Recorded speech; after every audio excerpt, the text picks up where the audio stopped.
warahmatullahi wabarakatuh. Assalamualaikum warahmatullahi wabarakatuh. Alhamdulillahirabbil alamin wassalatu wassalamu ala Rasulillah sayyidina Muhammad ibn Abdullah wala haula wala quwata illa billahil aliyil azim.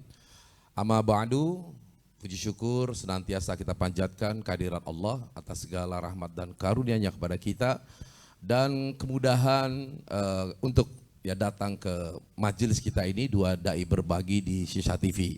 Kami ucapkan selamat bergabung kepada jamaah Zoomia yang telah mengikuti secara rutin program kita ya di tempatnya masing-masing, dan juga bapak-bapak dari Majelis Kopi Uduk, dan juga ini ada khususon pada malam hari ini kami kehadiran ini dari jamaah Masjid Al-Falah ya di Jatiwarna. Ya, yang hadir tidak hanya bersama orang tapi juga bersama dengan nasi kebuli yang datang bersama kami. Takbir. Ya, dan ya ada amanah juga untuk menyampaikan doa, karena kalau tidak salah yang memberikan dalam keadaan sakit sekarang ya Pak ya, benar ini. Ya, ada kepada Ibu Ai Nur Aini binti Jain, kita akan Istrinya beliau. Oh ya, sampaikan surat Al-Fatihah, semoga Allah berikan kesehatan. Ala hadiniyah wa likulli niyatin sholih ala hadrati Nabi Mustafa sallallahu alaihi wasallam. Al-Fatihah. A'udzubillahi minasyaitonir rajim.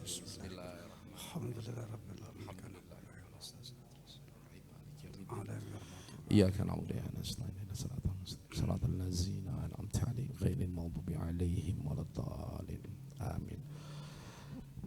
Ya, sekali lagi terima kasih, dan pada malam hari ini kita mengangkat tema sebenarnya ini adalah bagian yang seringkali kita bicarakan. Jadi tema yang kita angkat hari ini ada 3 poin ya.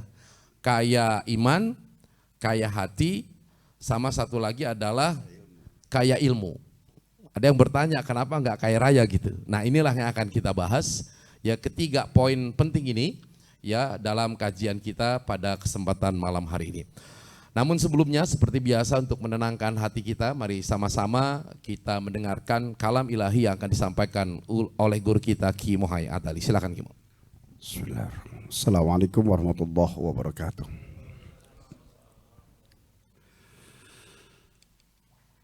أعوذ بالله من الشيطان الرجيم.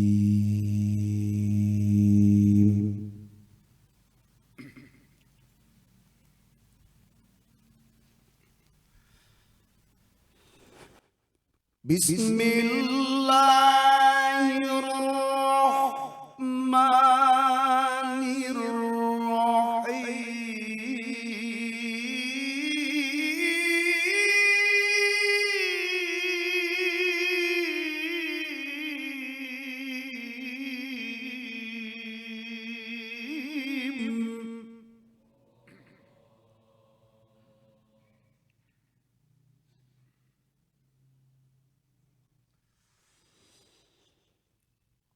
ألم تر أن الله أنزل من السماء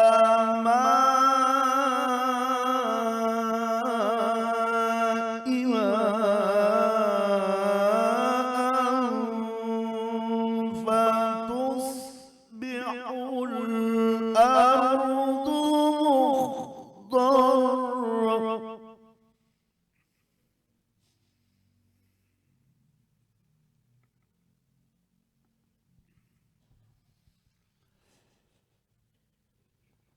من السماء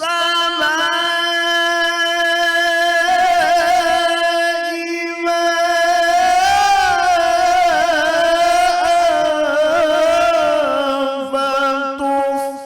فتصبح الأرض مخضرة.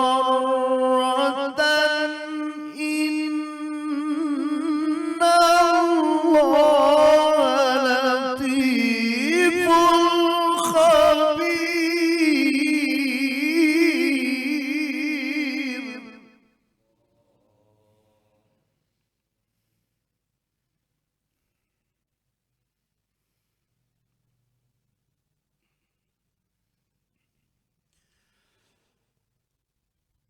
له ما في السماوات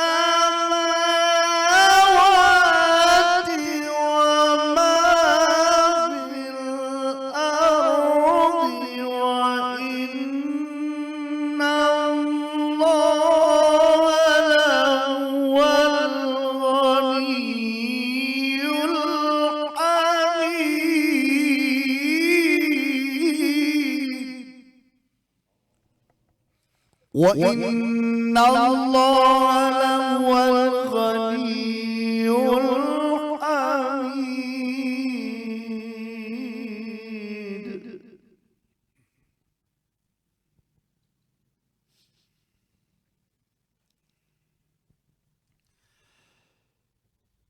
له ما في السماوات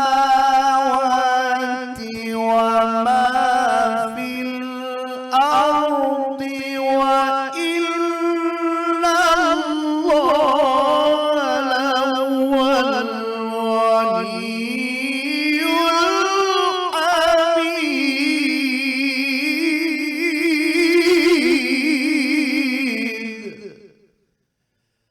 وإن الله لهو الغني الحميد.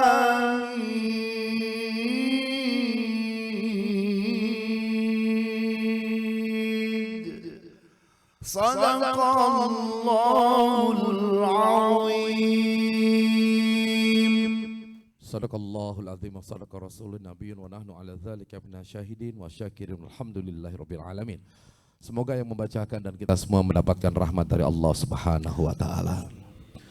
Ya, kami juga mengucapkan nih teman-teman dari Lesensi juga bergabung ya di Zoom, dan semoga malam ini kita mendapatkan ilmu keberkahan dari apa yang akan kita kaji. Baik Bapak Ibu sekalian yang dirahmati Allah, dari tema kita membahas 3 pokok penting ya. Di sana ada kekayaan iman, kemudian kekayaan ilmu dan kekayaan hati. Nah, saya ingin sedikit sebelum guru kita menyampaikan ini menjelaskan trilogi manusia sebagai makhluk spiritual. Bisa disampaikan di ini captionnya Kang Ramdan. Nah, kita bicara mengenai trilogi, kebetulan saya mengambil disertasi ini juga sama nih, trilogi. Mungkin Bapak Ibu pernah dengar trilogi film, kemudian ada trilogi musik. Kebetulan kalau disertasi saya mengambil trilogi musik, jadi trilogi itu adalah satu kesatuan gagasan yang memiliki hubungan antara satu dengan yang lainnya. Nah, ini ada 3 poin penting. Nah, kalau di musik religi itu, ya ketiga poin itu yang pertama adalah musik religi itu memiliki unsur adalah pertama unsur syariatnya, artinya tidak boleh melanggar syariat. Yang kedua dia memiliki unsur dakwah, dan yang ketiga dia tasawuf, artinya liriknya itu adalah lirik-lirik yang memberikan penyadaran kepada orang untuk dekat kepada Allah Subhanahu wa taala. Nah, kita bicara sekarang nih mengenai trilogi manusia spiritual. Bapak Ibu sekalian, kalau bicara manusia itu kan manusia ada disebut sebagai zong politikon. Kalau zong politikon, manusia itu sebagai makhluk sosial, sebenarnya kita tidak perlu bicara dalam konteks trilogi. Ya, manusia sebagai makhluk sosial yang diperlukan itu sebenarnya cuma 2, yaitu manusia dalam konteks dia berilmu dan bersosial. Ya, artinya dia memiliki hati dan memiliki pengetahuan. Nah, seperti kemarin mungkin sempat viral ketika siapa itu di dalam diskusi kalau nggak salah, seorang budayawan ya, dia menyampaikan bahwa yang penting itu adalah etika, yang penting itu adalah moral. Sehingga saya tidak bertanya apakah anak saya itu sholat atau tidak, ya, karena sholat itu adalah hubungannya pribadi seseorang, tapi saya lebih mementingkan orang itu apakah dia kemudian bisa membangun hubungan yang baik dengan yang lainnya. Nah, sebenarnya ini kalau dilihat dari konteks ya manusia sebagai zong politikon, sebagai makhluk yang berinteraksi sosial, ya ini bisa dibenarkan karena 2 poin saja sudah cukup, Pak. Manusia memiliki hubungan yang baik sama orang, kemudian dia memiliki pengetahuan, udah cukup. Sekarang saya tanya gini sama Bapak ya, lebih enak punya teman rajin sholat tapi nipu, atau rajin sholat kurang asik, atau yang orangnya asik tapi dia tidak rajin sholat? Yang mana kalau yang dalam kehidupan yang kita pilih? Nggak ada pilihan, maksudnya dari dua ini. Orang yang sholatnya nggak terlalu rajin, agak malas-malesan, tapi dia orang memiliki hubungan sosial yang bagus. Ya, dia rajin, suka membantu orang, dia peduli dengan temannya. Atau orang yang rajin sholat tapi nggak peduli. Mana yang dipilih, Pak? Ini bapak nanyanya di sini ya? Iya, ke bapak-bapak. Iya, kalau bapak-bapak di majelis sih nggak apa-apa nyala-nyalai Pak, nih nyala-nyala Ustaz Guswa. Kalau pilihannya nggak bisa dirubah, sementara nanya di majelis, salah nanya ini berarti. Loh, enggak. Ini kita hanya ingin, saya hanya ingin mencoba untuk merekonstruksi sedikit ya, bahwa pemikiran yang mana kira-kira Pak yang dipilih kalau ada dua ini? Yang pertama itu orang yang tapi nggak punya hubungan yang bagus. Oh enggak, maksudnya dua ini pilihannya. Tadi yang nomor 2 ada yang nyebut ya? Ya, orang yang sholatnya malas-malasan tapi hubungan sosialnya baik. Nah sebenarnya Masih kalau sholat. apa aja? Harusnya pertanyaan yang kedua, nggak sholat tapi hubungan orang baik gitu. Kalau tadi mas sholat makanya pilih nomor 2 gitu. Ya, enggak, kalau nggak sholat terlalu ekstrim sebenarnya. Gitu, kan ada peluang orang juga kalau apa jadi, nah dalam kehidupan memang yang kita butuhkan itu adalah orang yang memiliki hubungan sesama manusia yang baik. Nah sehingga muncullah yang namanya etika. Ya, saya sedikit agak mengkritisi yang disampaikan oleh budayawan tadi karena dia menggunakan istilah akhlak. Kalau menurut saya kurang tepat akhlak. Akhlak itu adalah perwujudan hubungan manusia dengan Allah, maka muncullah akhlak. Jadi ketika dia bicara akhlak sudah pasti dia melakukan ibadah. Tapi kalau yang dibicarakan adalah perilaku, ya, moral, etika. Nah, moral dan etika itu muncul dari budaya. Budaya Indonesia adalah budaya gotong royong, budaya saling membantu. Ya, jadi tanpa agama pun sebenarnya kalau bicara masalah kebaikan orang, inilah yang disebut dengan apa? Fitrah manusia. Ya, Allah itu kullu mauludin yuladu ala fitrah. Allah itu memberikan fitrah kebaikan dalam diri manusia. Manusia lahir itu sudah baik, Pak. Ya. Kalau kita tanya suruh orang di dunia, kira-kira ngebunuh orang salah nggak?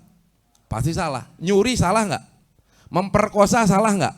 Semua orang sepakat. Nah, itulah yang disebut dengan fitrah. Bahwa di dalam diri manusia Allah menciptakan kefitrahan di mana manusia akan tunduk pada nilai-nilai universal yang semua orang itu mengakui bahwa itu adalah nilai kebaikannya. Nah, itulah yang disebut dengan pendekatan hati. Social interaction. Ya, jadi ketika hati orang itu mudah tersentuh, dia peduli, inilah yang disebut dengan kekayaan hati. Nah, kemudian ada kekayaan ilmu. Ada orang yang berilmu, ya, dia orangnya suka rajin menuntut ilmu dan sebagainya, sehingga dia boleh dibilang orang yang memiliki pengetahuan yang luas. Dan yang ketiga adalah kekayaan iman. Nah, ini sebenarnya saling berinteraksi. Saya ambil contoh, ya. Bapak mungkin pernah mendengar seorang peneliti kelautan yang namanya itu Jacques Cousteau dari Perancis. Ya, dia menemukan bagaimana aliran air di bawah laut itu tidak bercampur dengan air laut. Atau di Selat Gibraltar itu antara laut itu airnya itu tidak bercampur. Padahal nggak ada, maksudnya antara air itu nggak ada batasnya, Pak. Secara kasat mata. Tapi kok airnya nggak nyampur kayak kita misalkan di gelas nih ya, Bapak tuang teh, tuang kopi, kira-kira nyampur nggak? Ah, bisa nggak kemudian antara teh dan kopi dia memisah gitu? Tanpa adanya sekat kemudian misah sendiri? Nggak mungkin ya, itu terjadi Pak. Dan itu terjadi di Selat Gibraltar dan terjadi di bawah laut. Inilah kemudian yang akhirnya Jacques Cousteau tersentuh. Kenapa bisa begini? Dan ternyata Al-Quran sudah menjelaskan. Ya, ini di dalam surat Ar-Rahman, ya, di sana jelaskan dia membiarkan dua laut mengalir yang kemudian keduanya bertemu, di antara keduanya ada batas yang tidak dilampaui masing-masing. Nah, artinya apa? Ketika orang memiliki kekayaan knowledge, pengetahuan, dan dia kemudian hatinya netral, ya, artinya pada hatinya pada fitrah, disitulah dia akan menemukan kekayaan iman. Dan ini sudah terbukti. Satu lagi Maurice Bucaille juga seperti itu. Tapi saya nggak tahu, katanya Maurice Bucaille tidak sempat masuk Islam. Nah, itu yang saya sebut kenapa memiliki keterkaitan. Nah, yang kedua, kalau kita melihat ya dari yang tadi ini, ya, antara hati dan ilmu. Kita tahu paman Rasulullah siapa? Abu Thalib. Nah, dia ini memiliki kepekaan hati, Pak. Dia memiliki kecintaan kepada Rasulullah. Dia pun memiliki knowledge bahwa Islam itu benar, tapi memiliki kekayaan iman enggak? Enggak ternyata. Sampai akhir hayatnya dia tetap dalam keadaan kafir. Tidak sampai dia pada kekayaan iman. Nah, jadi apa yang kita angkat pada saat ini adalah trilogi, masing-masing itu memiliki keterkaitan.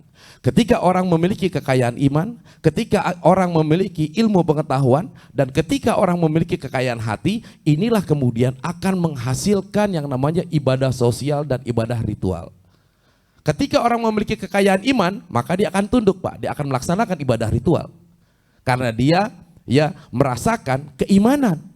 Iman itu adalah salah satu wujudnya nanti adalah takwa. Bagaimana orang itu menjalankan perintah Allah dengan sebaik-baiknya sebagai ketundukan dia kepada Allah sebagai seorang hamba, sebagai manusia. Nah, kalau orang tidak punya iman, maka yang muncul hanyalah ibadah sosial saja. Seperti yang tadi kita bicarakan. Orang cukup baik aja deh, nggak perlu sholat, yang penting baik. Nah, artinya dia tidak komplit sebagai manusia yang disebut dengan makhluk spiritual. Dia hanya berperan sebagai manusia, sebagai makhluk zong politikon. Nah, ini saya kira yang akan menjadi pengantar saya untuk kita menjadi bahan diskusi. Ya, kita berbicara tentang trilogi manusia sebagai makhluk spiritual. Kenapa makhluk spiritual? Karena spiritual itu ada terkaitan dengan apa? Dengan spirit, dengan hal-hal bersifat rohani. Nah, orang yang tidak memiliki kepercayaan kepada sesuatu, kepada Allah, maka dia tidak mungkin memiliki kekayaan spiritual. Dia hanya memiliki tadi itu 2 poin. Yang pertama adalah kekayaan ilmu, dan yang kedua adalah kekayaan hati. Oh ya, satu lagi saya ingin ambil contoh. Einstein dalam akhir hayatnya, dia sempat mengatakan begini. Nih, Einstein itu kan dia knowledge oke ya. Dia juga hatinya tersentuh. Maka dia bilang, science without religion is blind. Dia sampai bilang kayak gitu. Ilmu pengetahuan tanpa agama maka buta. Artinya apa? Seorang yang memiliki ilmu pengetahuan tanpa memiliki kekayaan hati, maka dia akan bertindak sesuka-sukanya. Karena dasarnya hanya dasar logika. Bisa jadi hatinya terkalahkan oleh apa? Oleh nafsunya ketika dia berinteraksi dalam manusia. Makanya kenapa kemudian kita menjadikan iman ini menjadi bagian yang penting, dan yang tidak kalah pentingnya adalah pengetahuan dan juga kekayaan hati. Nah, mungkin ini awal prolog dari saya. Kita akan lanjutkan ke guru kita, Ki Mohai Atali. Rabbi shrah li sadri wa yassir li amri wa hlul 'uqdatan min lisani yafqahu qawli. Assalamualaikum warahmatullahi wabarakatuh. Alhamdulillah alladzi arsala rasulahu bil huda wa dinil haqq liyudhhiru 'ala ad-dini kullihi wa kafa billahi syahida. Asyhadu an la ilaha illallah wa asyhadu anna Muhammadar Rasulullah. May yahdillah fala mudhillalah wa may yudlilhu fala hadiyalah. Amma ba'du, qala Allah Ta'ala fi kitabihil karim wa huwa asdaqul qailin ihdinas siratal mustaqim. Shadaqallahul azim wa sadaqa rasulul habibul karim wa nahnu ala dzalika minasy syakirin walhamdulillahi rabbil alamin. Terima kasih Ustaz Agus Idwar yang sudah memberikan waktu, jamaah Zumia, Majelis Kopi Uduk, jamaah Masjid Al-Falah Jatiwarna, dan seluruh jamaah virtual dimanapun berada. Kembali kita bersama dengan tema malam ini 3 pembahasan dalam 6 kata. Kaya ilmu, kaya iman, kaya hati. Yang seharusnya membutuhkan 3 waktu Zoom dijadikan 1. Bahkan kalau sudah bicara tentang arti kaya, biasanya pasti dengan berlimpahnya sesuatu. Tinggal ditandem dengan kata apa, itulah kekayaan yang bisa diterjemahkan dengan makna yang berbeda. Apa yang sudah dipaparkan dan diprolog oleh Ustadz Agus Idwar adalah logika yang dimulai oleh orang umum sampai akhirnya pada derajat pertemuan hati dengan Tuhannya.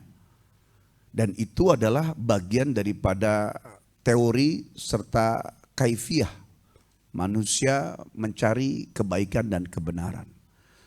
Sementara dalam Al-Quran sendiri pun sudah banyak dijelaskan bahwa segala sesuatu itu datang dari Allah. Ayatnya sering pakai kalau kita ketemu dengan orang meninggal. Bunyinya gimana? Inna lillahi wa inna ilaihi rajiun. Apa artinya? Sesungguhnya kami milik Allah. Ayo bareng-bareng. Dan sesungguhnya kepadanya lah kami dikembalikan. Jadi bukan hanya ruh. Ya. Sekecil apapun datangnya dari Allah. Dia yang mengadakan, kemudian dia yang menghamparkan,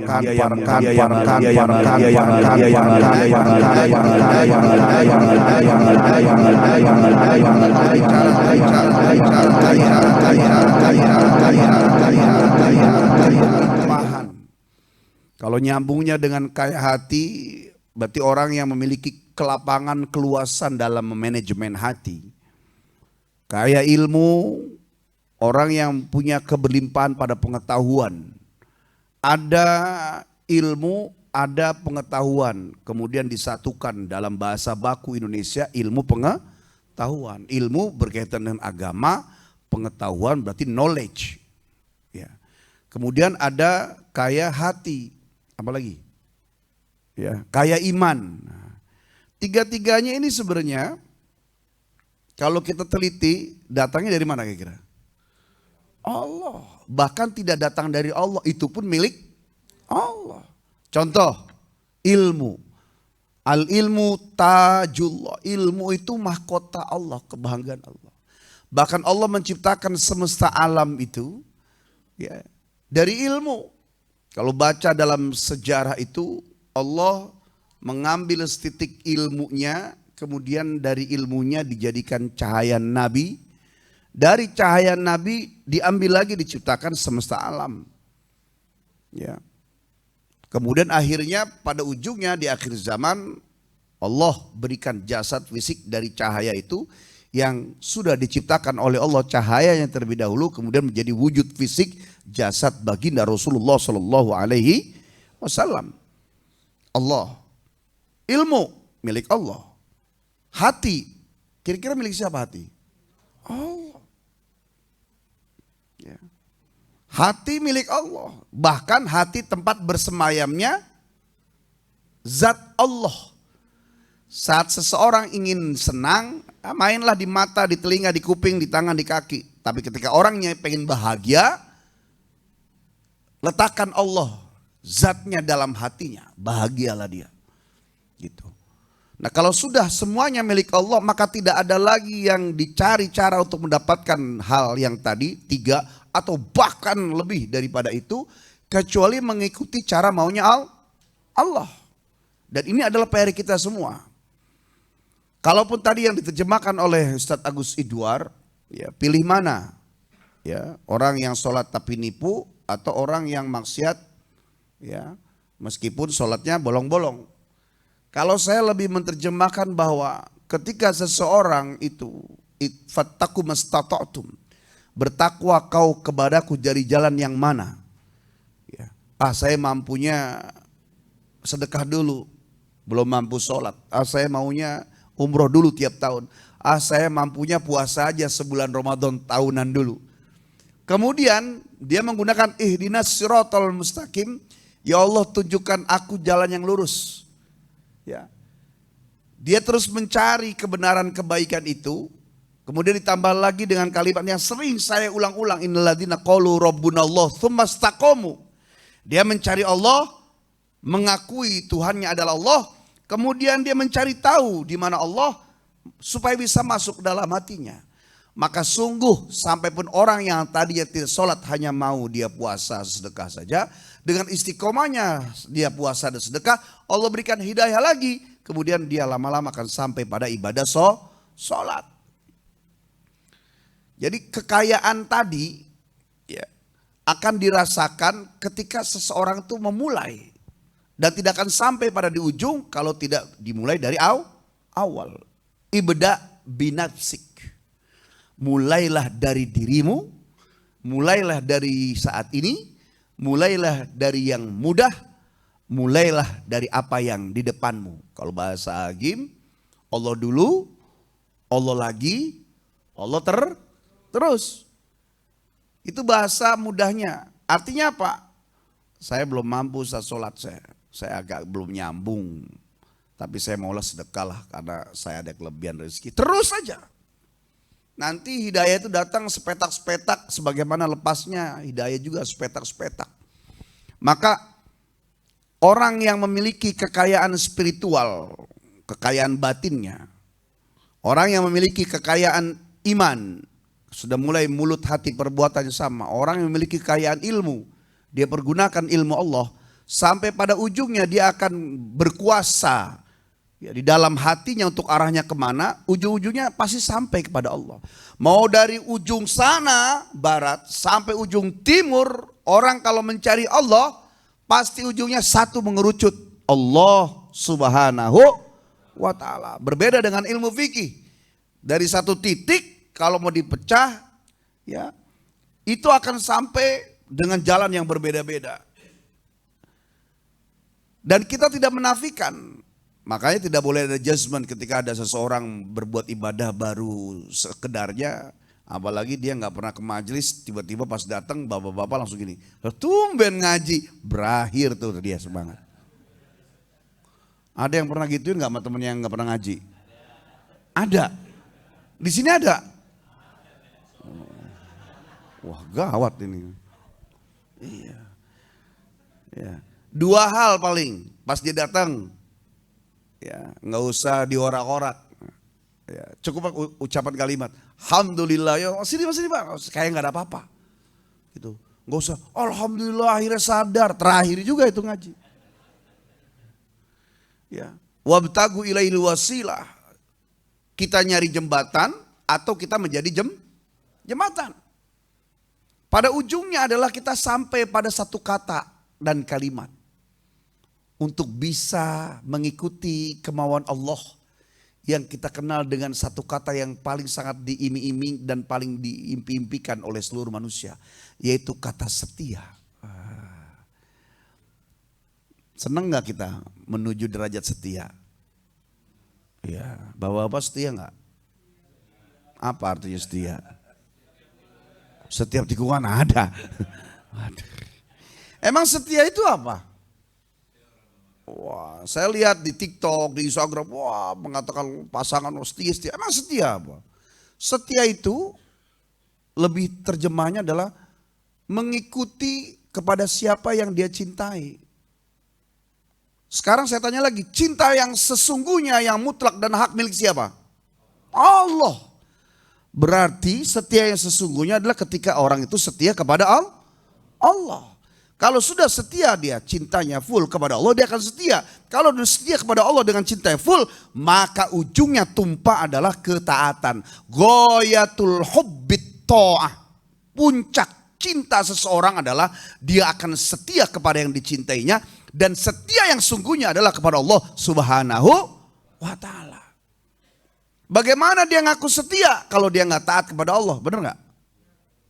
Ketika dia bisa setia kepada manusia, ternyata dia gak setia kepada Tuhannya yang menciptakan dia, menciptakan orang yang dia cintai di dunia, maka entertain cintanya dusta dan drama.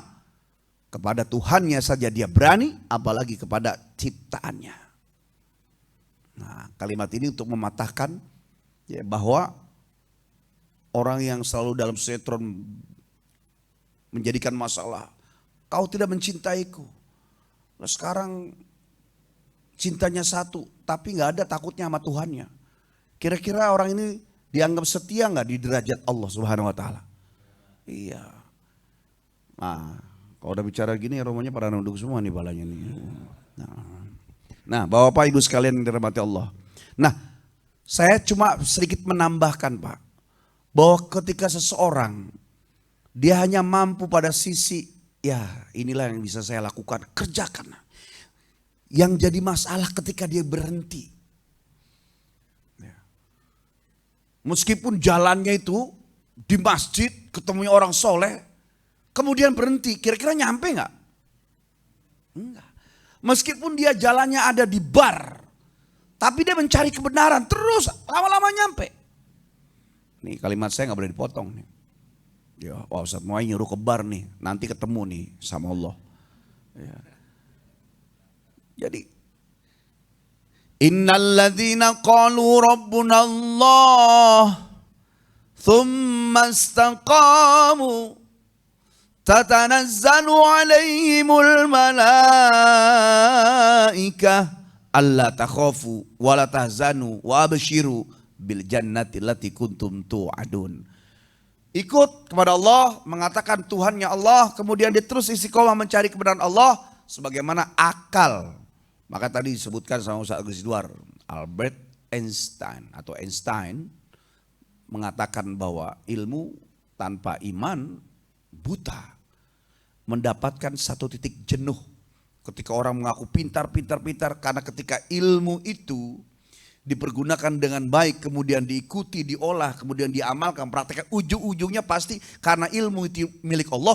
Ketika orang itu mempergunakan ilmu, kemudian mempraktekkan, maka ilmu akan menuntut dirinya sampai kepada pemilik ilmu, yaitu Allah. Iman, mulut, hati, perbuatan sama, konsisten. Siapakah kira-kira yang kita pandang zat atau manusia yang paling konsisten ucapan dan prakteknya? Rasulullah Shallallahu Alaihi. Kemudian siapa lagi? Tidak ada kecuali setelah Rasulullah siapa di atasnya? Allah. Ketika orang menggunakan iman terus sampai dia kepada Allah. Ketika orang, nah yang ketiga nih, menggunakan hatinya full, ya, betul-betul dicari tahu, sautud domir namanya. Kalau bahasa Al-Quran, bahasa hadis, ungzuru ila domairikum, tanyalah hatimu. Atau kalau bahasa hadis, istafti kolbak, mintalah fatwa kepada hatimu. Tanyalah greget kretek hatimu, yang saya pernah sampaikan. Ada hati yang namanya sudur, ada hati namanya kolbun, ada hati namanya fuadun, ada hati namanya lubbun. Ketika terus dicari tahu suara hatinya. Seperti contoh, seorang maling, hatinya tidak nerima kalau itu perbuatan yang dilakukan pasti haram. Tapi karena keterpaksaan dan nafsunya mengalahkan, ya, kemudian masih tetap dia kerjakan. Tapi dalam dirinya, fitrahnya bahwa ini nggak benar. Perampok, koruptor, orang yang melakukan kejahatan, mengambil hak orang lain, hatinya tetap berkata ini nggak benar, makanya dia ngumpet-ngumpet. Ya. Nah kalau dia ikuti fitrah itu, kemudian ternyata kakinya berjalan, Allah pasti nggak suka. Kemudian dia tahan, ya. Kemudian melakukan apa lagi? Dia tahan lagi. Ujung-ujungnya semua dia akan halau dan dia akan berjalan di sebelah kanan. Ujung-ujungnya lagi kembali sampai kepada Allah. Jadi berjalanlah kau dari mana arahnya. Ya, sampai akhirnya kau tumpuk semua keberlimpahan hati, keberlimpahan ilmu, keberlimpahan iman, sehingga masuk dalam kategori kaya iman, kaya ilmu, kaya harta dari manapun arahnya. Karena semua ilmu, iman, hati itu dasarnya fitrahnya mutlak pemberian Allah Subhanahu wa Ta'ala. Nanti ujungnya kita akan sampai kepada Allah juga, insya Allah. Ini menarik nih, ya ada sebuah lirik nasyid ini Kimo. Boleh. Ini lirik nasyid dari grup Raihan ya, judulnya Iman Mutiara. Ada yang ingat gak Pak? Nah ref itu begini nih. Iman tak dapat diwarisi dari seorang ayah yang bertakwa. Ia tak dapat dijual beli. Ia tiada di tepian pantai, walau apapun caranya jua, engkau mendaki gunung yang tinggi, engkau berantas lautan api, namun tak dapat jua dimiliki. Terakhir ya. Jika tidak kembali pada Allah. Gitu. Suara dua gitu doang. Nggak apa. Jadi memang apa yang disampaikan oleh Kim Mohai, memang ujung-ujungnya itu adalah keimanan. Walaupun tadi kita bicara trilogi, puncak, makanya kenapa di atas itu. Puncaknya adalah keimanan. Dan sumbernya semua juga dari Allah. Ilmu juga begitu kan? Iya, ilmu. Iya kan? Sebelum ada sesuatu, sebelum ada apapun, hanya zat Allah, huwal awalu, huwal akhir, huwal awal di awal. Ya, yang pertama kali yang menjadi kebanggaan Allah adalah ilmu. Ah, itu makanya ketika seseorang mencintai ilmu, ya ketimbang sesuatu yang lain, sebelum dia mencintai sholat, ibadah sholat segala macam, awal ya mencintai ilmu sendiri aja. Dia belum bisa beramal, dia belum bisa berbuat, baru cinta ilmu, dicintai oleh Allah. Ada cerita boleh nggak? Ya, ada seorang doyan ngaji, cuma karena memang udah namanya berumur lupa. Asal pulang lupa, pakai sendal lupa, sampai rumah ditanya ngaji apaan mbak, lupa dia. Suatu saat ya ketika masuk liang kubur, udah main kuburan aja nih kita nih. Boleh nggak lanjut cerita? Iya. Ditanya malaikat munkar, man robuka, man nabiuka, ma imamuka, wama kita buka, waman ikhwanuka. Nggak bisa jawab, diem aja. Ya, padahal yang bertanya malaikat munkar, nakir itu bagian mukul. Tapi kali ini, ya munkar itu udah nggak sanggup bertanya. Akhirnya dia ngomong sama CS, Kir, lu yang nanya dah, gitu. Ya, tanya sama nakir nggak bisa juga. Akhirnya dua ini lapor pada Allah. Ya Rob, ini hambamu ini satu ini ditanya kayak apa, nggak bisa jawab. Sampai gantian nggak bisa jawab. Tapi biasanya kami emosi. Tapi kami tidak bisa melakukannya karena aku melihat wajahnya kok tidak sama dengan yang sebelumnya gitu. Coba cek buku catatan. Ya. Panggil Rokib. Nah, buka catatan. Oh, orang ini ya ngaji rajin. Ya, rajin, istiqomah. Tapi sulit untuk beramal. Pokoknya dia cuma doyan aja ngaji datang. Kata Allah, yang kayak gini jangan ditanya mungkar nakir. Bebaskan dia.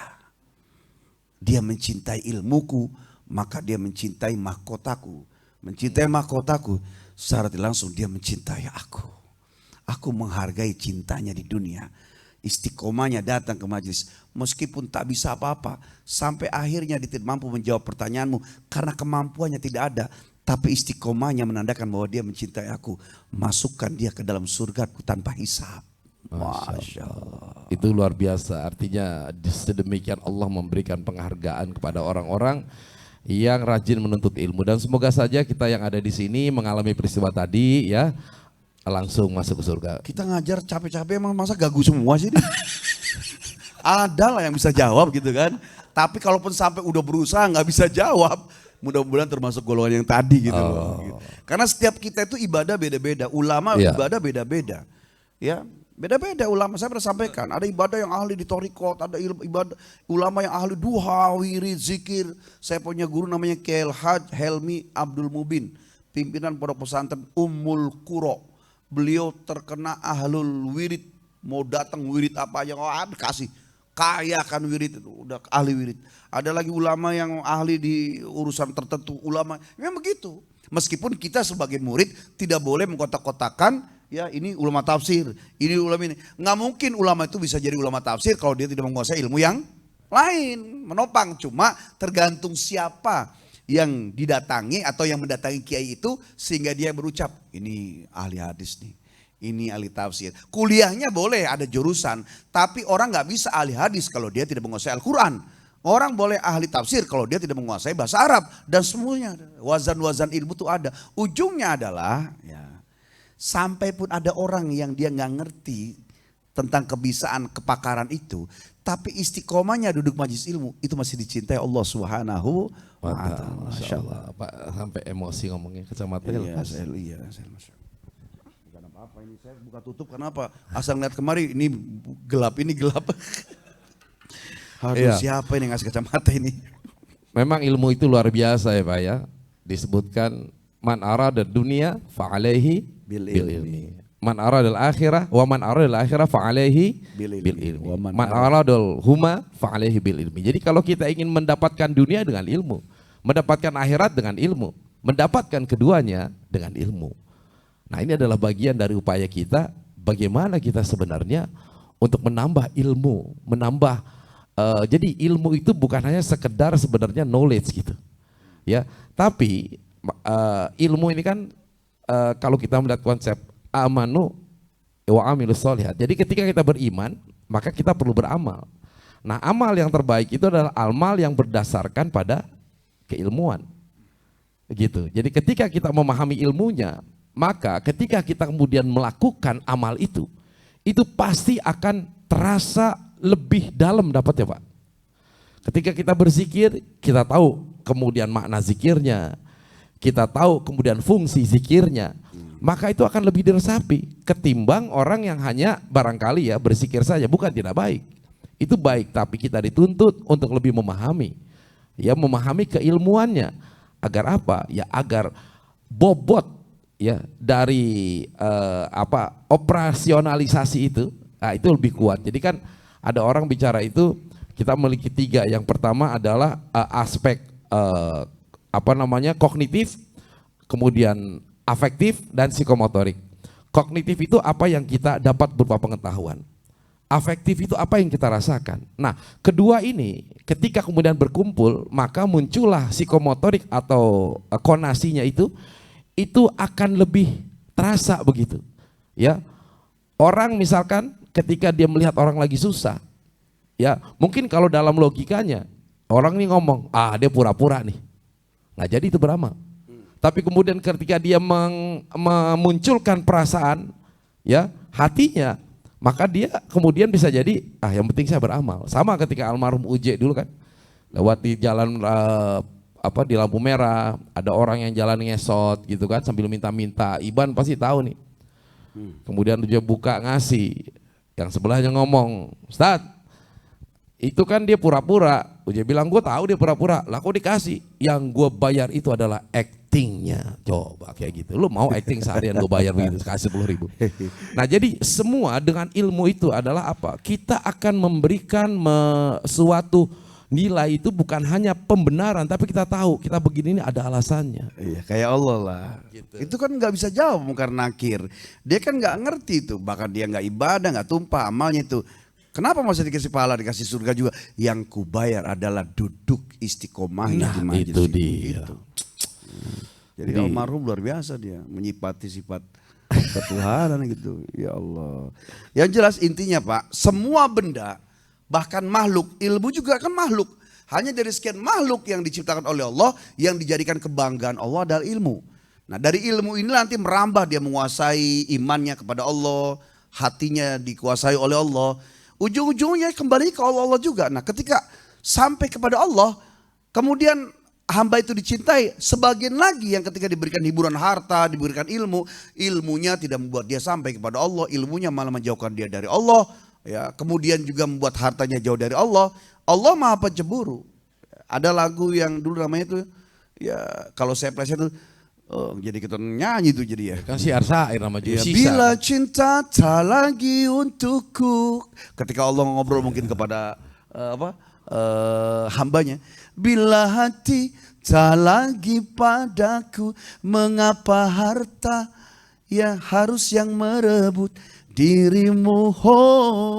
Bila aku, kata Allah, tak lagi untukmu, apa lagi ya? Bila harta, bila dunia bahagia dirimu, aku kan pergi meski hati tak akan rela. Gitu. Luar biasa. Kalau cinta itu nggak lagi untuk Allah, kalau hati lagi entah kepada Allah, kemudian dunia itu jadi bahagianya manusia, kemudian juga harta menjadi tujuan manusia, aku pergi. Gitu. Karena Allah Maha Pencemburu. Istri kita aja kalau kitanya meleng aja cemburu, padahal istri kita nggak pernah menciptakan kita, apalagi Allah yang menciptakan kita. Dan Allah sudah menawarkan dan menentukan, aku maunya diginiin, kamu harusnya begini. Ketika ternyata Allah tidak disembah, operasionalnya tetap dikasihkan, kemudian kita nggak menunaikan, rahmatnya Allah adalah kita masih bisa ya, diberikan kehidupan tinggal di atas buminya. Subhanallah. Makanya bahagialah orang yang memiliki istri yang lebih dari satu. Artinya dia telah melepaskan ketakutannya kan, hanya kepada Allah saja dia. Iya, satu tidak satu, yang penting takutnya sama Allah aja gitu. Iya, kenapa jadi urusan jadi istri 1, 2, 3 ini? Gitu. Nanti pulang dari sini pada berantem nih Bapak. Iya, jadi satu tadi poin penting juga yang guru kita sampaikan tuh bahwa Allah itu kan bersemayam di dalam hati kita Pak. Dan memang baik buruknya orang itu tergantung dari hatinya. Inna fi jasadi mudghah fa iza saluhat saluhat jasadi kullu. Fa iza fasadat fasadat jasadi kullu ala mahyal qalbi. Di dalam diri manusia itu ada segumpal daging. Kalau baik daging itu maka baiklah manusianya. Kalau buruk daging itu maka buruklah manusianya. Nah, daging itu adalah hati. Ya kan? Fa iza saluhat saluhal jasadu kullu. Wa iza fasadat fasadal jasadu kullu. Ala wahyal qalbu. Ini kata-kata ini, hadis ini sebenarnya Masya Allah ya. Hati ini cuma segini doang loh. Ya. Tapi tangan, kaki, mata, mulut semuanya itu bisa rusak gara-gara ini, juga bisa baik gara-gara ini. Maka ini harus dijaga Pak. Ya. Nah, ketika Bapak ngelihat orang lain itu senang ikut senang, susah ikut susah, selamat sudah. Ya. Yang tahu penyakit badan kira-kira siapa Pak? Kita. Yang tahu penyakit hati kira-kira siapa? Orang lain. Yang tahu kita ini punya dengki iri kira-kira siapa? Orang lain. Tapi kita punya standar. Punya standar, kita bisa tahu hati kita itu baik atau tidak dengan ketika orang senang kita ikut senang, ketika orang susah ikut susah. Maka yakinkan hati kita baik. Sekarang coba mundur ke belakang. Ketika teman pengajian nih, kemudian kelihatan punya sendal baru, motor baru. Godek gak nih hati nih? Pernah gak godek hati Pak? Ini kalau laki-laki mah jarang Pak, kalau laki-laki beda sama ibu-ibu. Saya maaf ngatain ibu-ibu di Jerman ya, bukan di sini ya. Ya, di Jerman itu kalau pas pengajian pakai emas cincin banyak semua, kemudian duduknya di pinggir pintu, ayo Bu masuk, guncrang, itu orang pasti irinya luar biasa tuh. Kalau bapak-bapak insya Allah jauh lah dari hasut kalau di majelis, nggak tahu kalau tempat lain. Kalau di majelis jauh dari hasut, karena bapak-bapak kalau ngaji ya kokonya nggak banyak, bapak-bapak ini kokonya paling 2. Ya, pecinya nggak banyak 2. Kalau ibu-ibu bajunya banyak, seragamnya banyak, kerudungnya banyak, dimecing-mecingin. Kalau bapak-bapak ini pecinya 2. 3, itu juga 1 udah merah itu peci hitam tuh. Bener nggak? Wow, kalau belum copot merudul terus aja dipakai gitu. Ya, jadi apa yang mau dihasutin? Ya, ya. Tapi minimal ketika kita itu ngelihat, wah bapak ini keterima kerja, kedengeran gajinya naik, kemudian hati kita ikut senang, yakinkan insya Allah hati kita baik. Maka jagalah hati yang sudah baik. Dan cepat berobat ketika mulai ada dengki-dengki kecil-kecil, cepat ya. Ya ala bidzikrillahi tatmainnul qulub. Ya banyak-banyak zikir, kemudian obat hatinya diantaranya adalah baca Quran, sholat, tahajud dan sebagainya. Ya. Iya. Ada juga nih tadi kalau Kim mau menjelaskan ini ya, ini hampir sama mungkin ya. Ketika kita ria itu ikhlas itu ngukurnya orang, ria itu ngukurnya adalah diri sendiri. Jadi ketika kita melihat orang yang melakukan sesuatu, maka kita husnuzonnya dia adalah ikhlas. Ketika kita ingin melakukan sesuatu, maka kita menyatakan diri kita ini, wah jangan-jangan ini ria. Nah sehingga kita bisa menjaga ini. Sekarang saya kasih contoh Pak, ada orang nih ya nyumbang ke masjid, kemudian dibilang kepada pengurus masjid, tolong nama saya disebutkan. Ya, tolong ya Pak, jangan sampai tidak. Nama saya disebutkan, itu ikhlas atau ria? Nah, tadi kan saya udah bilang, orang ngukurnya adalah ikhlas. Jadi untuk menjaga, sama kayak gini, ada orang dulu suka bagi-bagi duit Pak. Ya kan? Orang bilang, waduh ria banget tuh. Padahal dia memang kebiasaan aja begitu. Malah akhirnya kitanya yang menilai, yang dapat dosa. Dia mah asik aja, bagiin duit orang. Kita ngelihatnya seperti dia ria. Artinya akhlak kita kepada orang lain meskipun di depan mata gitu, ya kalau sudah berkaitan urusan dalam hati, emang kita diminta untuk berakhlak dengan husnuzon tadi. Yang dimaksud Ustaz Guswar ketika tolong tulis nama saya terus diumumkan ya, gitu kan. Terus kita yang memang melihat itu ya tadi wala tajassasu wala tabagodu. Artinya kita ini husnuzon aja. Oh beliau pensiar ya, udah selesai. Gitu loh. Ya, meskipun orang itu sudah membuka celah. Ya, membuka celah. Ya, memang macam-macam lah. Memang Gini, Pak. kadang-kala ada orang yang disiapkan untuk menguji orang lain, Kimo. Iya, asal dia mapan untuk layak sebagai penguji, bro. Gitu. Jadi masalah mampan nggak jadi penguji. Contoh gini, ketika seseorang takut ria dalam amal ibadahnya, itu sudah ria. Itu sudah ria. Ketika dia beneran ria ingin dipuji, itu syirik. Nah, catat nih Pak. Duh, ntar saya kalau nyumbang orang lihat saya gimana ya. Itu sudah ria. Karena belum apa-apa meskipun ibadah dia sudah mikirin orang. Apa-apa sudah mikirin manusia. Ya let's do it. Lakukan saja. Ya, kalaupun cara-caranya tangan kanan sedekah, tangan kiri bersembunyi itu artinya serapih mungkin lah. Tapi hati tulus saja. Ntar orang nyangka saya pamer lagi. Kalau orang sudah mau beramal terus begitu, itu sudah ria. Dan ketika dia beneran ria, itu sudah syirik. Nah gitu. Ya, jadi tipis sekali tuh, kan saya sampaikan tuh. Iman, syirik, ikhlas, ria itu lebih tipis daripada kulit bawang. Ya, Pak, tolong sedekah nih Pak. Tulis aja. Mau tulis apa Pak? Hamba Allah aja lah. Hamba Allah aja. Sedekah 2 juta kata pengurus masjid. Dari Bapak Anu, sedekah ini 3 juta dari Bapak Anu. Kemudian sedekah 1 juta dari hamba Allah. Kemudian yang tadi minta ditulis hamba Allah, dalam hatinya, cuma saya doang tuh yang tulis hamba Allah. Itu juga ria. Jadi pertanyaan jamaah, saya harus gimana sih Ustadz? Saya ngajar begini nih, emang gak ampul-ampulan Pak? Sama Ustadz Guswar. Ketika ikhlas ngajar, kemudian ada sedikit sekelebatan 1, sekian detik. Wih keren nih saya nih, wah bisa ini. Itu pun ria. Itu. Makanya kenapa kita suruh istighfar, astagfirullah, astagfirullah. Menghapus kesalahan-kesalahan tadi. Karena gak ada yang tebak Pak. Ya. Jangan kata yang ganteng, yang cantik, yang jelek aja bisa ria. Ya. Coba kalau ria itu urusannya ibadah. Kalau ujub itu kaitannya benda. Orang punya mobil bagus, dia tentengin kemudian ditampangin di depan teman-temannya. Itu kira-kira ria, ujub apa sombong? Coba Pak. Hah? Sombong. Ya. Ujub, ria apa sombong? Ujub. Yang benar yang mana nih? Kayaknya udah pernah dibahas nih. Ya, kalau ria kaitannya dengan ibadah.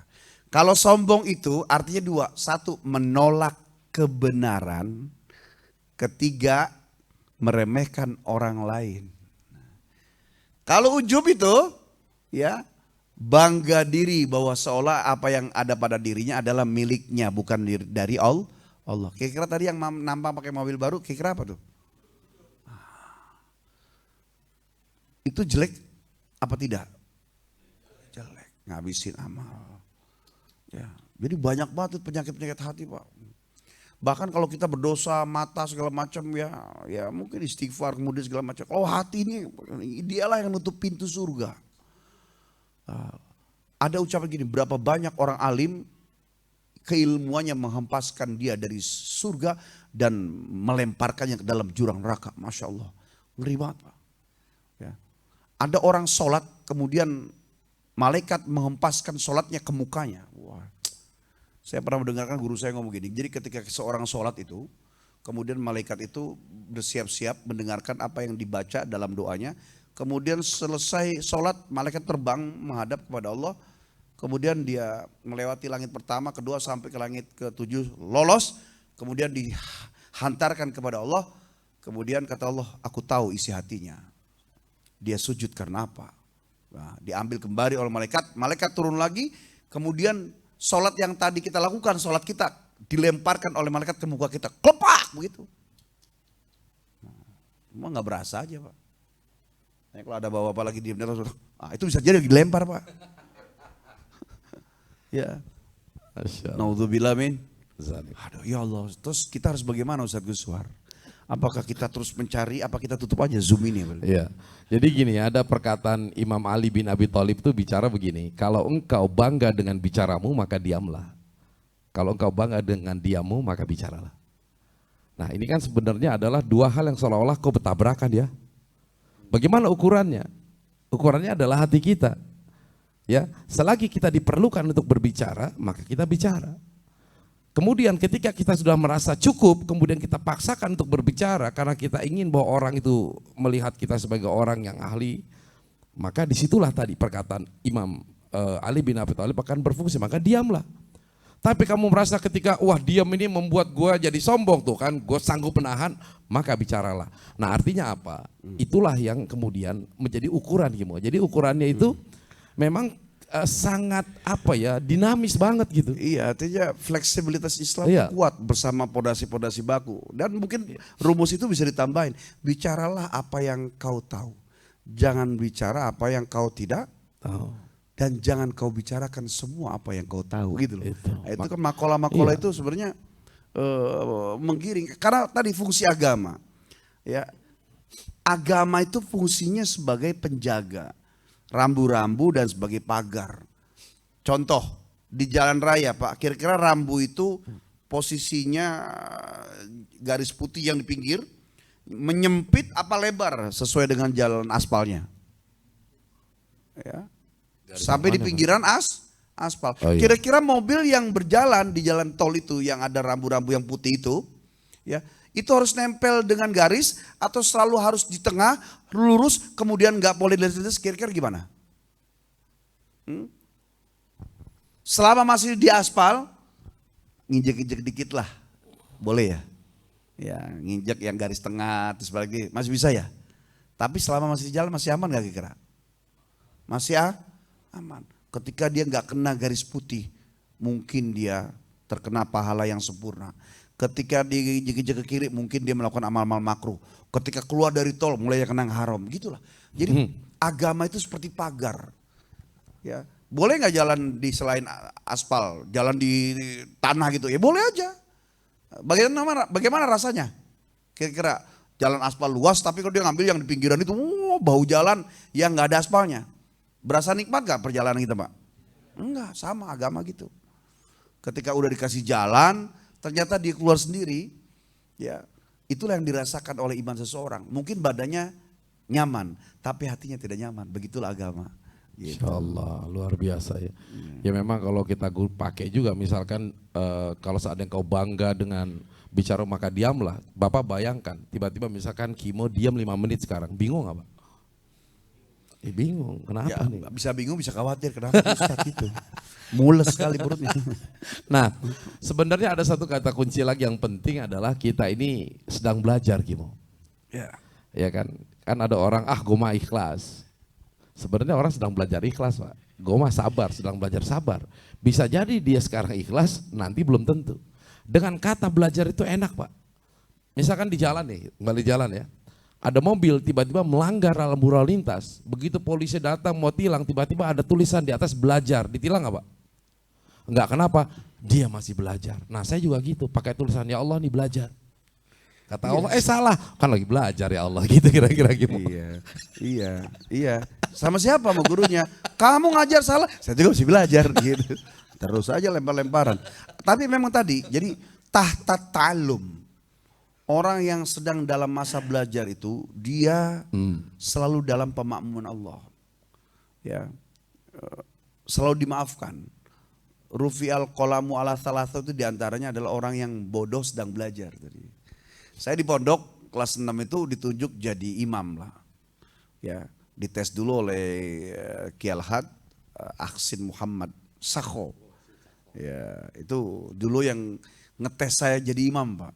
Ya, ada 14 imam, kemudian yang lulus berapa diantaranya itu. Itu yang imam anak kelas 3 aliyah.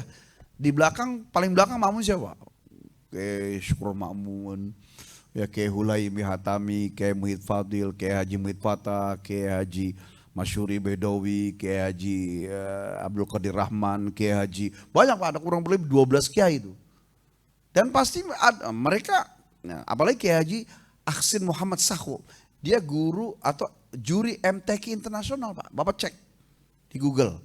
Kiai Haji Ahsin Muhammad ya, kemudian Sakho.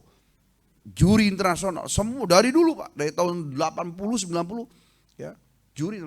Dan sementara yang ngimamin anak aliyah. Kalau bicara kekoreksi pasti ada salahnya. Kenapa beliau nggak menegur? Tadi tahta ta'allum. Sedang belajar. Apa aja kalau belajar aman gitu kan. Orang kalau nyebut saya kaya, apa kaya apaan? Tapi kalau kita ngomong saya sedang belajar kaya, orang akan mensupport subhanallah. Apa belajarnya? Ya sedekah, terus kerja yang rajin, terus deket sama pengusaha-pengusaha yang dia punya jiwa motivasi dan baik-baik. Orang sama, tapi kalau ngaku kaya dong, saya soleh. Soleh apaan? Ya. Tapi kalau ngomong saya belajar soleh, derajatnya beda Pak. Ada orang baru satu ngelangkah ya untuk belajar soleh. Ya. Ketika dia ngomong saya orang soleh, orang pasti akan menafikan, apaan sih baru hijrah sekali. Baru satu langkah, tapi ketika dia ngomong saya sedang belajar soleh, orang bukan hanya memaklumi, bahkan orang mensupport. Mudah-mudahan kebuka jalannya jadi orang baik, soleh, kebuka rezekinya segala macam gitu. Jadi belajar itu luar biasa Pak. Ya, maka disebutkan yarfa'illahu alladhina amanu minkum walladhina utul ilma darajat. Allah mengangkat derajat orang beriman sama derajat dengan orang berilmu. Untuk bisa berilmu itu luar biasa tantangannya. Setelah punya ilmu untuk bisa beriman itu juga hebat tantangannya. Tapi Allah angkat derajat keduanya setinggi-tinggi derajat. Insyaallah. Dan tapi situasional juga Kimo. Kayak misalkan dalam sekarang ini ya, kalau saya bilang Bapak Ibu sekalian, saya sedang belajar untuk menyampaikan hikmah dalam agama. Masih wajar, tapi kalau Kimo bilang saya sedang menyampaikan, orang nggak percaya masa guru pakai belajar menyampaikan. Iya kan di depan orang sudah menyampaikan, tapi sayanya kan di atas masih belajar gitu. Karena itu akan membuat peluang orang akan, lu belajar dari guru yang juga kayak begitu ngakunya masih belajar. Iya, karena sebenarnya memang nggak ada habisnya belajar. Jadi nggak apa-apa. Bahkan gitu. ketika seorang guru itu, memang kiai-kiai ulama-ulama itu ketika di rumahnya ada kitab dia ngapain Pak? Apa kitab pajangan doang? Ini Belajar. Ini? Kecuali ini memang pajangan. Karena ilmunya sudah pindah bro. Masya Allah. Iya. Ini sesuatu yang tadi itu kejujuran itu luar biasa. Mutolaah, baca itu belajar. Iya. Murojaah, mutolaah, ya itu belajar tuh, belajar gitu. Tapi minimal udah pernah disentuh lah ini. Iya alhamdulillah udahlah baca mah. Baik, oke ini waktu gak terasa loh, udah hampir 9:30. Ada yang mau ditanyain Pak? Silakan yang dari Zoom kalau ada yang mau bertanya, dan juga yang langsung di sini silakan. Sambil diminum Pak ya, jangan ragu-ragu. Karena minuman yang disajikan itu Ya, untuk dinikmati. Mike. Pak Bahar silakan.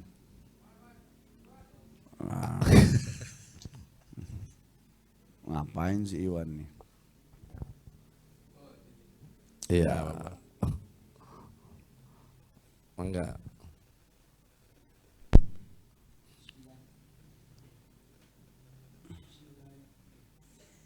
Pencet. Tadi pencet. Bismillahirrahmanirrahim. Assalamualaikum warahmatullahi wabarakatuh. Waalaikumsalam warahmatullahi wabarakatuh. Sungguh menarik Ustaz, tema malam ini berhubungan dengan menjaga hati. Adalah yang mau saya tanyakan, bagaimana kira-kira Ustaz ya, kiat-kiat menjaga hati. Karena jujur itu punya masalah yang paling krusial buat kita semua orang. Walaupun kita ada panduan, ya muqallibal qulub sabbit qalbi ala dini kala macam, barangkali dalam kesempatan ini saya mohon pencerahannya, ada kiat-kiat yang lebih baik atau doa-doa tertentu yang untuk menjaga hati itu. Kira-kira itu Ustaz. Assalamualaikum. Ya, assalamualaikum warahmatullahi wabarakatuh. Kedengeran nggak Bapak Ibu sekalian suaranya? Ya.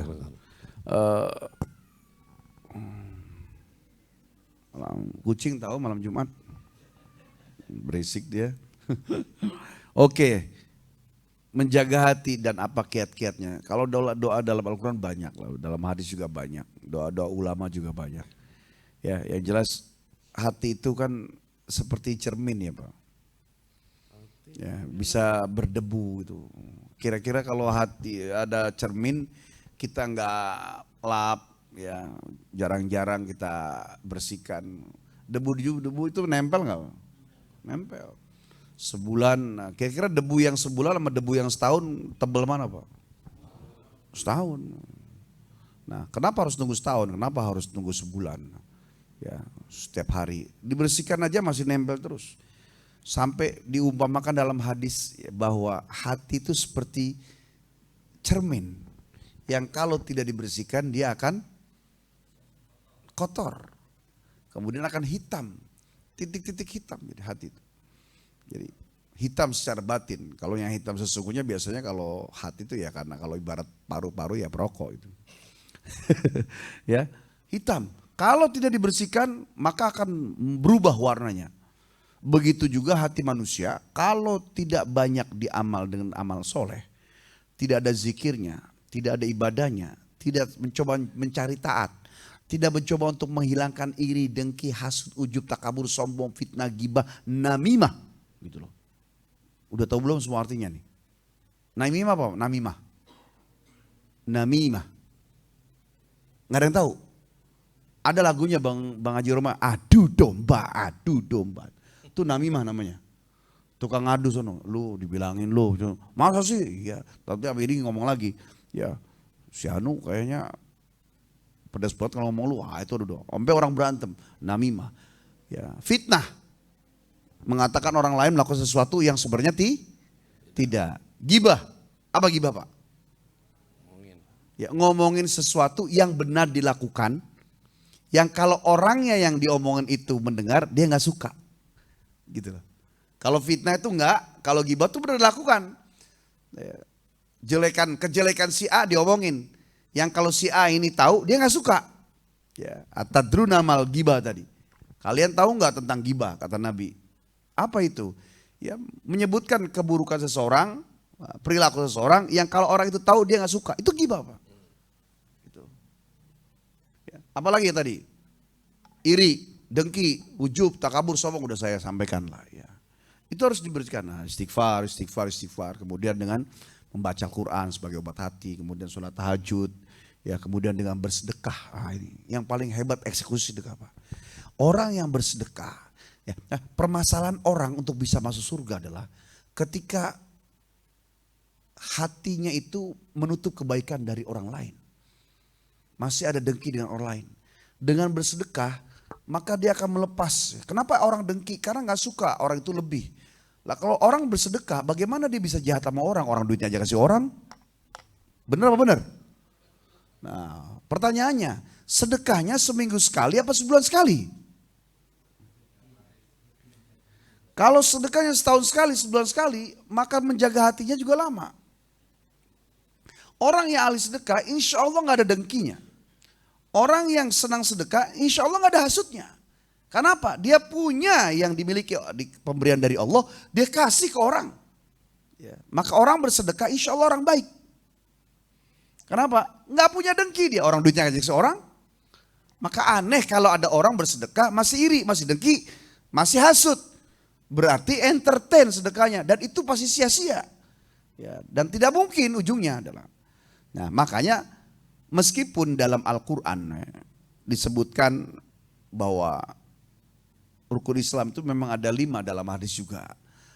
Amalan yang di rukun Islam itu buat kita wajib, selain itu sunnah. Tapi bagi Nabi Rasulullah SAW sedekah jadi wajib, tahajud wajib, duha wajib, ya. Terus apa lagi?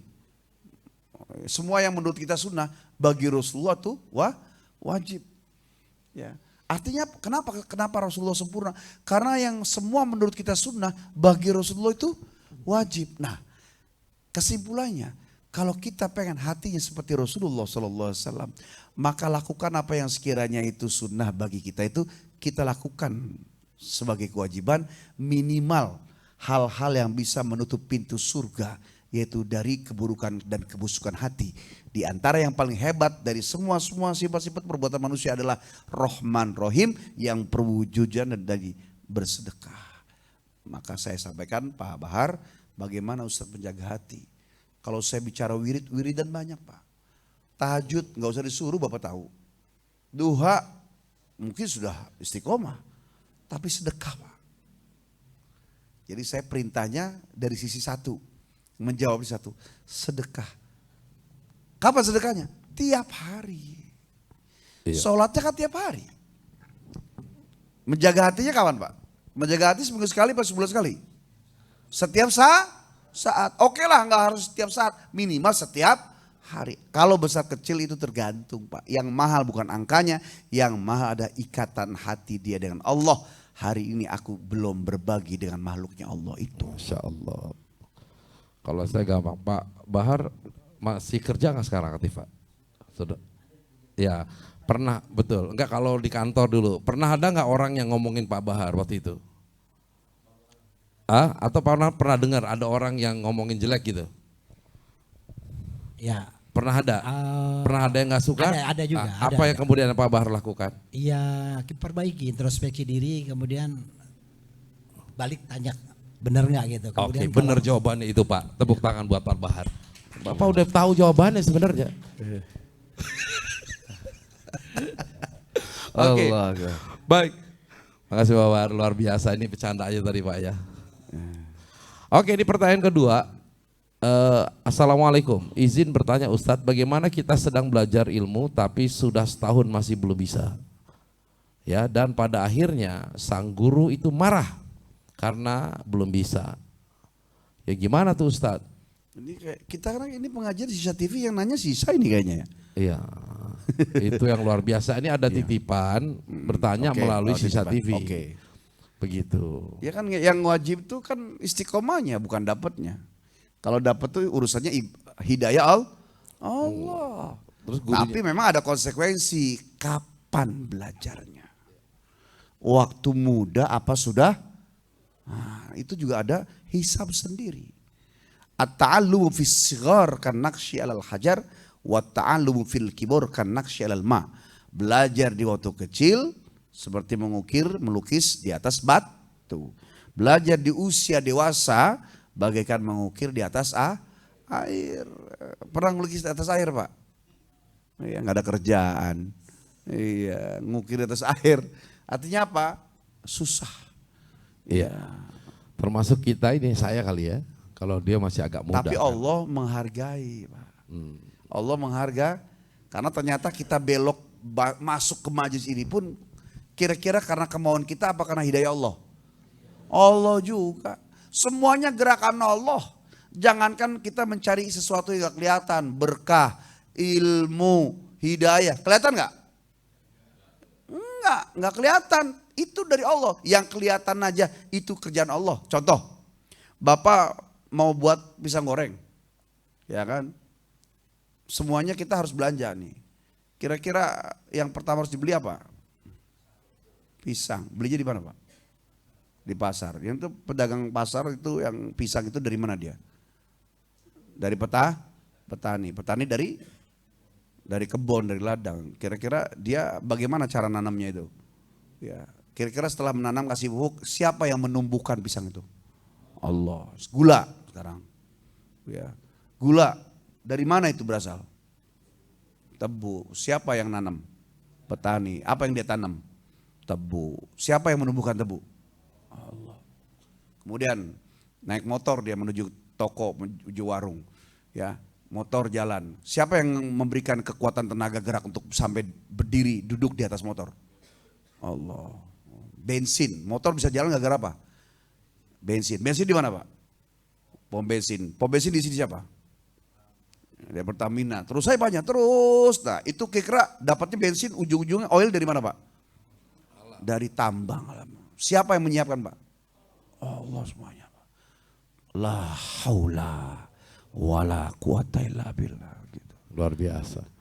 Jadi kalau kita tadabbur dan tafakur Pak, begitu ada nasi di depan itu kita, coba kita pikirin satu-satu Pak. Nasi, dari mana berasnya? Wah itu luar biasa pasti itu.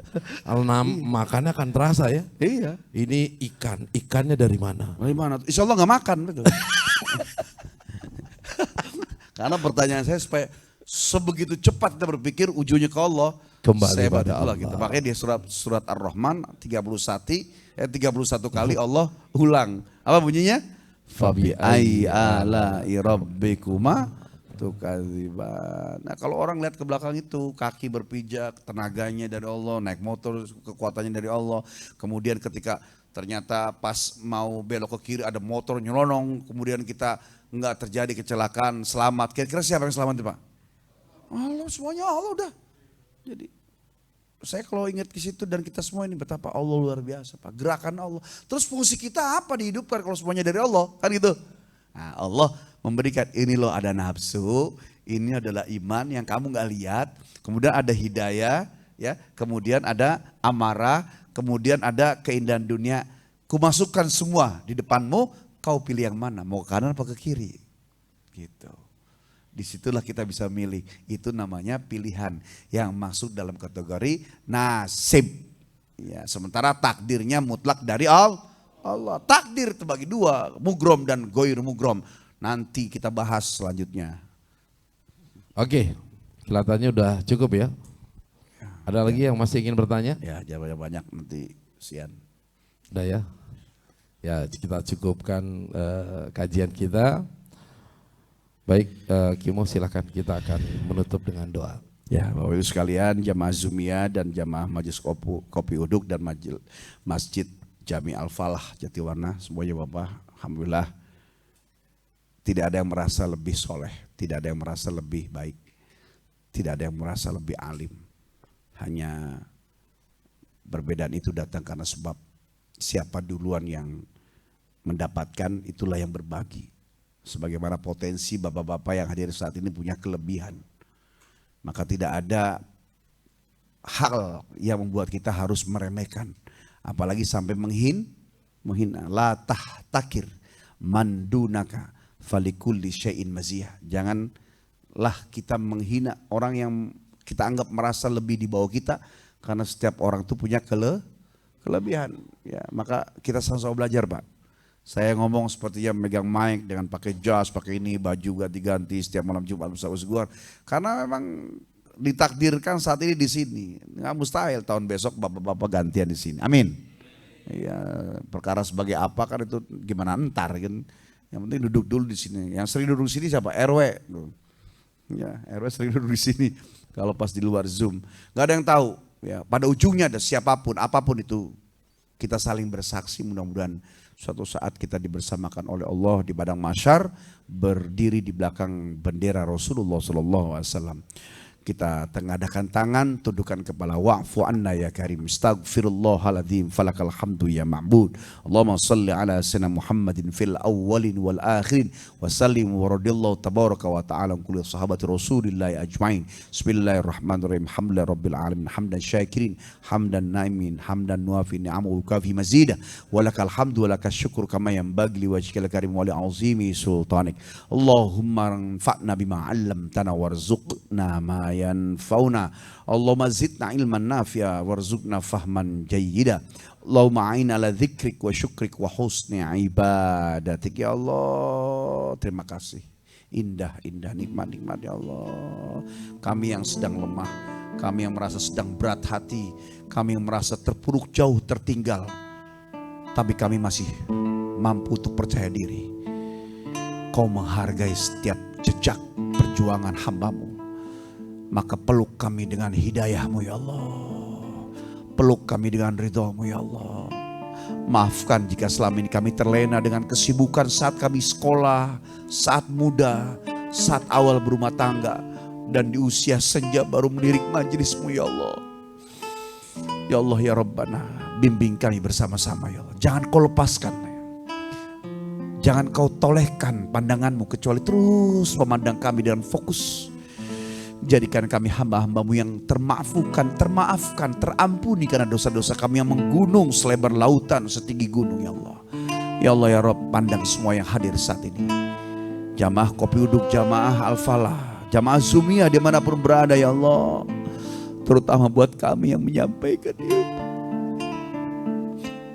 Seperti seolah lebih baik, lebih soleh, lebih alim.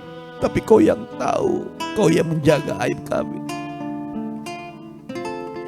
Ya Allah ya Rabb, suatu saat ketika banyaknya bicara kami menyampaikan, sementara kami belum hebat sesuai ucapan kami, tapi nyatanya dari ucapan kami ada jamaah kami, murid kami, dari golongan kami yang hadir atau tidak hadir jauh ya Allah, kemudian ada mengamalkan amal ibadah kami. Maka jadikan amal ibadah yang dilakukan oleh mereka, sementara kami yang belum baik, menjadi saksi dan penarik tambang yang kuat agar kami bisa diselamatkan karena amalan-amalan jamaah ini ya Allah. Ya Rabb, ya Rabb, jadikan kami menjadi saksi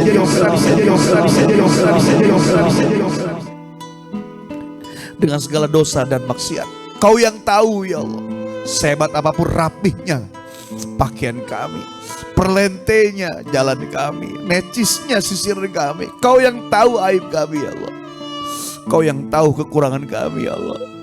Maka terus bimbing ya Allah. Kami takut merasa orang saling menghormati luar biasa karena memandang kami siapa, orang panggil siapa,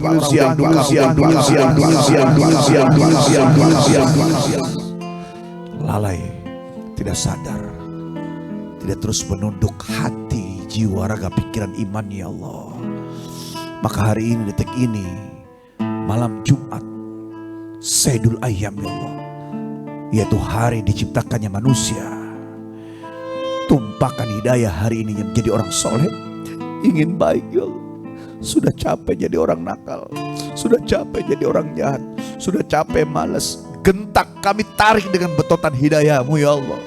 Terjaga ibadah kami, tunduk hati kami. Saat ingin berbuat salah, Kau terus colek, jewer kami ya Allah. Karena kami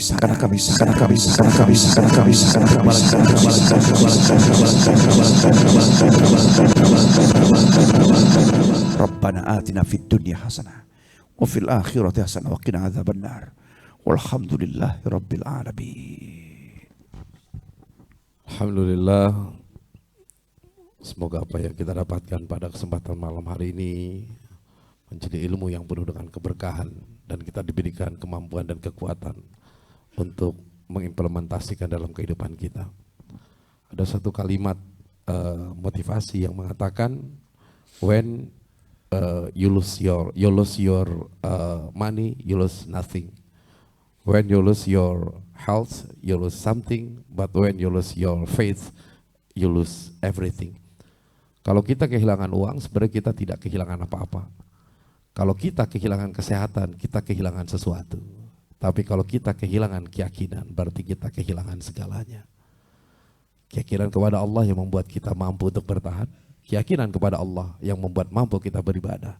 Keyakinan kepada Allah yang membuat mampu kita untuk menyelesaikan semua persoalan dalam kehidupan. Wallahul muwafiq ila aqwamit thoriq, wabillahi taufiq wal hidayah. Assalamualaikum warahmatullahi wabarakatuh. Assalamualaikum warahmatullahi wabarakatuh. Subhanakallahumma wa bihamdika asyhadu an la ilaha illa anta astaghfiruka wa atubu ilaik. Anda telah menyaksikan tausiah virtual bersama dua dai berbagi yang dipersembahkan oleh Jangan kau